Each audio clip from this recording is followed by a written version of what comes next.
Before the clicking cameras of eager tourists, Westminster Abbey is slowly crumbling. Over the last 10 years, £5 million has been spent restoring it. 44 flying buttresses on the south face, rebuilt just 90 years ago, are already being replaced.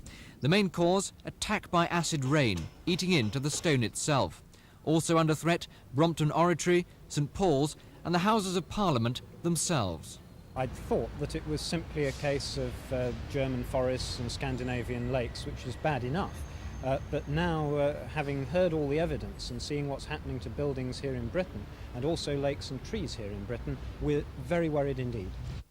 Britain's second only to the Soviet Union as an exporter of acid rain pollution. Scandinavians say their wildlife and environment is suffering from British-made fallout.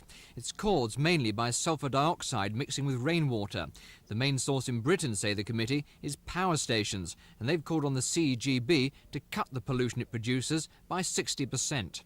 Their whole evidence was very poor and very inadequate, because their major thesis was that we should wait for years of more research before taking any action at all. Now, the damage is happening so fast and it's so serious that we cannot afford to wait.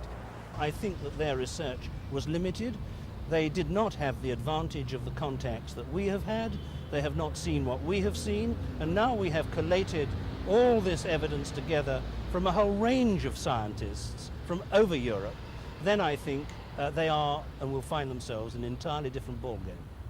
The CEGB said tonight the committee had made fundamental errors of fact. Government now has 2 months to give a response to the report, but meanwhile the stone faces of Westminster Abbey continue to dissolve before the tourist cameras. This is Steve Clark for Thames News.